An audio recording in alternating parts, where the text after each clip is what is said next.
Welcome back, everybody. It's another episode of The Pursuit of Profit. I'm your co-host, Chris Angel, and I'm here with your hostess, Leanne Ozaine-Smith. Howdy, Leanne. Hello, Chris. Oh, we forgot last episode to do wine tips. I know. Let's do a twofer. Let's do a twofer. Okay, even though I don't have wine with me today? That's okay. You were at the office. We're at your swanky office, so that's fine. Yeah, a little harder to drink wine at the office.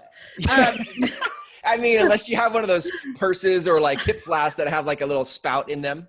I would like to admit that I do, but I don't want to admit that. Do you need that? Is that your next Christmas present or birthday gift? No, I want an espresso machine. I'll wait for that though. Okay, all right. Okay, because mine bit the dust. Hit me with a couple wine tips because I need to build my. Right now, if you have the chance to pick up the 5-star Merlot, 5-star cellar Merlot out of Walla Walla, it runs at about a $23 price point, but it is so jammy and that's what flavorful. It's called? 5-star cellars. Merlot. That's what it's called. 5-star cellars Merlot. That's what it's called. Yep. Okay. That's awesome. So if you're like trying to buy a good bottle of wine for a date. I love jammy wine. A good jammy wine. My favorite. Another one that I just had that was so cool. It's called 3 Barrels. And it's kind of a spin on I don't even know the name of this wine, but what they do is they barrel age it in bourbon barrels. Yeah. And they have 3 varietals. You can get it at Total Wine if you have one near you. They have one that's a Zen, they have one that's a Merlot, and they have a red blend. And so I bought all 3 to try side by side, right? Oh, yeah. Which one I like. But they're wonderful. They're at about $13 price point, and you can totally taste the bourbon comes through the wine. Like, it's just great. So that's crazy. I love it. That's a great buy, and it's only $13. That's awesome. I love it. This is great. This might be one of my favorite segments now of the show is Leanne's wine tips. So Thanks. So we're talking today about, let me say this. Last episode, we got into talking about, at the end, we talked about how events inspire. Events inspire. Yep. But process is what creates transformation. So events give you inspiration, process gives you transformation. So I had this idea, I wanted to explore that with you because I feel like a lot of us in business need to make sales. Yeah, all of us actually. I think, and you've said this. Revenue is important. It's a little important if you want profit. But you've said this in the past where people will sometimes sink money into marketing. It's like, I'm always reinvesting my money back into my business. And so we often don't have profit left over because we're too busy trying to reinvest in our business. And it sort of is like a money pit of sorts. And I think without having to go look for new shiny tools like Facebook ads and all sorts of other things, they have a place. But sometimes just having the meaningful conversations with people that point them to the process that will create the transformation they're seeking would actually grow your revenue without you having to chase stuff. All you have to do is be a stand for people in the process, right? Does that make sense what I'm saying? Yes, absolutely. Absolutely. Okay. My process is very deliberate and very powerful. Because what we do over the weeks that we work together is we look at all of the underlying things that go on with a business, because most businesses are honestly like, I don't know, I can't think of a better analogy, but they're like a 16-year-old girl with their daddy's credit card, right? Like when we are spending business money, we have a mindset that we don't have usually with our personal finances. Like, we will pay top dollar for something because we think it's an investment. We won't think twice about throwing, $250,000 at something because it's investing in our business. And there's this very strange habit of it's really a form of muscle memory of just like, I have to put every dollar back into my business. And so where we start to see people go from, I am broke, I don't have a paycheck, and I'm profitless, and I'm frustrated, and I hate my business. All of those things are symptoms of a few underlying problems. Those 2 problems are how the business owner behaves with money in a business checkbook, and how they make business decisions. When those 2 things get addressed in a healthy, productive, collaborative way, then the business owner is now in a space like you talked about, where transformation can start to happen, because they're looking inside. And as a coach, it's my job to help them look inside, but not stay there. Like I'd be terrible, touchy-feely type of person. Like I could never sit and listen to people's feelings all day. I'd be like, come on, like some action, right? But what we do in the process is we want to fix those two things. And we spend 12 weeks fixing those two things very deliberately. That's the whole point, is that process. So you might, we said this last episode, but you'll go to an event, you'll read a book, you'll get inspired about your money. But if you come back and have no process, no transformation in your money happens, right? That's why what you're doing with profit coaching, I feel like, is so revolutionary, because you're taking people through a process that changes those two things, right? Say the two things again. The two things are what they do with a business checkbook. And how they make business decisions. Right. So that is what the process goes to work on. Right now, I want to shift the conversation, because I feel like this is like a twofer episode, because not only are you hearing and being reminded of the fact that you need a process for your money, right? Because that's what's going to create transformation in your life around your money. But in the realm of you selling your product, not you, Leanne, but you listening to this, right? Selling your product or service. If you don't already have a process for the person's transformation. Listen, I don't care if let's take here's a random example. Let's say you're a nursery, like you sell flowers and trees and shrubs and plants, right? People are coming to you for their plants and there's all that stuff, right? But ultimately what they're buying those things for is the life that they want to have when they go into their yard or they're in their place, right? So for somebody like me coming to a nursery to buy a tree or a shrub, I'm like, okay, I guess that one will do. That one kind of looks fine. Let's buy that one, right? And then I come back and I don't take care of it, and it grows in funny ways, and I don't know how to prune it. And so I end up with this bush in my yard that actually is stealing my joy rather than giving me the payoff I thought it would have, because it's this gnarly overlapping tree that sort of looks dead half the time because I didn't know how much water, how much sunlight, whatever, right?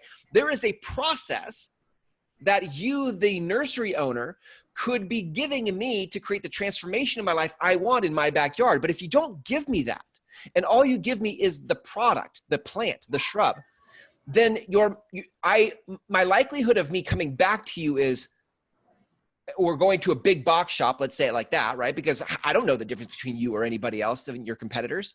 Right. So what I'm saying is, when you get clear about what your process is, and how that process should be. Or what it should be. Yep, that's good. And how that process creates transformation for the people who buy from you. Then you put yourself in a position to invite them to rise. That's how we say it in my company. We invite people to rise, right? So when you get the objections and when you get people who are like, I'm not sure if I'm ready, you're like, look, you want the transformation. You want the backyard. You want the change in your money. Right? There are things you want, but without the process, there is no transformation.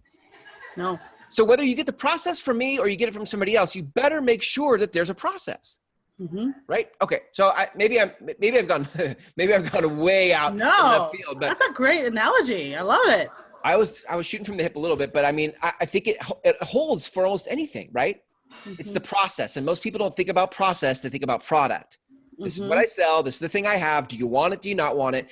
And then I can't invite you to rise when you say no. You're like, I don't know. I don't think so. You're like, well, look, what's your process? Because transformation comes from process. What is it? And they're like, I don't know what my process is. Okay, well, then you're not going to get your transformation. No. I can tell you that what most people think the process is like, hey, my business is like a 16-year-old 16-year-old girl with a credit card and spends like crazy, and everybody's getting paid before I do. I've got all these things coming out of my accounts. I'm living from payroll cycle to payroll cycle. I'm on a payment plan with the IRS. Or even, hey, I'm successful. I like my business. It's really not controlling my life, but I'd like more from it. And I want to hire somebody to replace me so that I can go do like whatever those things are. What people believe that they need to do is just make more money. It's the go-to process. Like, okay. And so what we do is then we spend all this time, money, and energy. So again, we're spending money to make money. In theory, that works great. But in reality, it doesn't work at all. Yeah. And so what we find ourselves doing is we're trying we get ourselves in this habit of we're trying to spend ourselves to profit. Right. And then when that doesn't work, we're like, oh gosh, that was the wrong process. We got to go over here. We've got to increase sales and increase sales and increase sales. And you can do that forever until your fingers bleed. Right. But that process, you've already tried it. It didn't work. Yeah. So I tried it when I had my $1 million failure. I tried that. And what I can tell you, and what I tell anybody who will listen, is I know business owners right now who have $80,000 of gross revenue, and they have something like $70,000 of profit. And I also know business owners who have over $1 million of gross revenue and not even $70,000 of profit. So making more money is not the process that works. But for some reason, it's what everybody believes they need to do. Right. Yeah. So good. I love that you bring that up because it points to good processes and bad processes. Like you might have a process creates transformation, but if it's a bad process, then you get a negative transformation. What's the backwards version of transformation? Like you go back in time, like I can tell you what it is with money. It's this. Yeah. We do it all the time, right? We increase our revenue. Yeah. And we also increase our expenses. And now instead of $10,000 break-even point every month, now I need to make $10,000 a day to break even. And then we wonder why we're still at zero, because that's a process that ends at zero. It's a flat line. What's the opposite of evolution? What's the opposite of evolution? Creation? Devolution? No. Yeah, I mean like there, you can evolve or you can shrink, or I'm not sure. Anyway, there's a word I'm looking for that I can't find right now, but I feel like that's what happens when you have the bad processes, you spiral down. When you have a good process, you spiral up. So that's how. Totally true.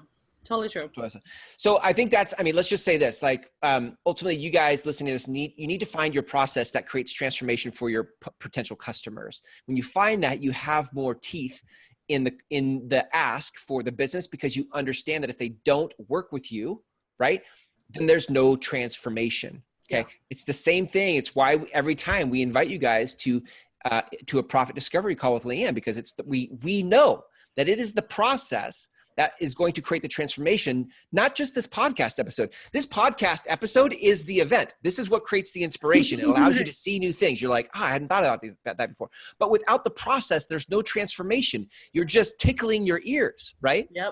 Yep. So to be the bearer of tough love, that's what's happening. If you really want to change, you need the process. So Leanne, if people want to connect with you on your process, they want to have a profit discovery call, which is complimentary, by the way.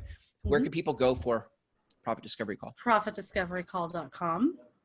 Easy. Beautiful. So easy. Yeah. And if they're not ready to have that conversation, listen, if you guys have listened to this enough, then aren't you ready to have that conversation? Right? They should be. But if you're not, that's fine. We still love you. They still think we're trying to trick them. They still think there's a catch. Yeah, right? Or they think that we're evil or something. I don't know. Oh, yeah, no, I don't think anybody that's listened to this over and over again doesn't think we're evil. I think they like the banter and the distinctions that are created. But and hopefully the wine tips. And now the wine tips. That's so good. I love that. But you guys can also get Leanne's ebook there, right? Tell them what's the name of the ebooks? 5 money mistakes that are stealing your profit and how to fix them. Yes, and you can get that at profitdiscoverycall.com as well. Yep. So there are multiple paths for you to choose. You can get a book or you can have a call. But either way, there's a process that needs to ensue if what you want is transformation in your money. So there you have it. There it is. Great stuff, Leanne. Thanks for the banter. I always like it. Me too. Good stuff. All right, we'll catch you next time. Bye.